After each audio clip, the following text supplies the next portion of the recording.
The story begins in the quiet town of Valcom. Here lived a young man named Michael Van Eck, 23 years old, searching for companionship in a world that often feels lonely. Hoping to find love, Michael turned to the digital world, joining an online dating site in the hopes of meeting his soulmate.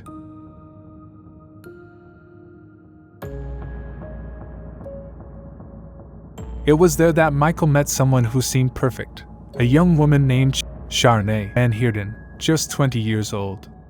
Fascinated by her charm, Michael arranged a first date. But the location she requested was unusual, an abandoned cemetery in Valcom. In April 2011, Michael arrived at the cemetery, dressed to impress and hopeful for a romantic evening. But the night would take a horrifying turn. As he found Charnay, he was suddenly ambushed by a man named Martens van der Merwe.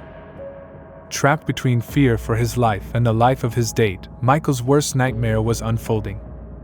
In an unimaginable betrayal, Charnay, his date for the evening, turned against him. Michael Van Eck was attacked and murdered in cold blood. The next morning, Michael's car was discovered abandoned at a local taxi rank, a place he would never leave it. Concerned for his safety, police traced his steps from the previous evening to the cemetery. There, they discovered blood, a shallow grave, and the dismembered remains of Michael Van Eck. Investigators traced Michael's online communications, uncovering a false identity used by Charnay to lure him to his death. A search of her home, along with her boyfriend Martens, revealed the rest of Michael's body parts, knives, and blood-stained clothing. Charnay Van Heerden and Martens van der Merwe were arrested and charged. Their trial was held at the Virginia Circuit Court. On November 25, 2011, Charnay was convicted and sentenced to a minimum of 20 years, with a reevaluation of her sentence scheduled 2 decades later.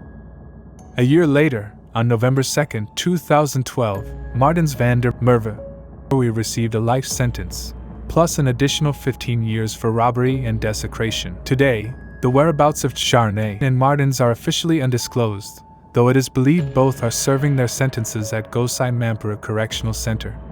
The tragic story of Michael Van Eck serves as a chilling reminder of how danger can sometimes hide behind the face of someone we think we can trust.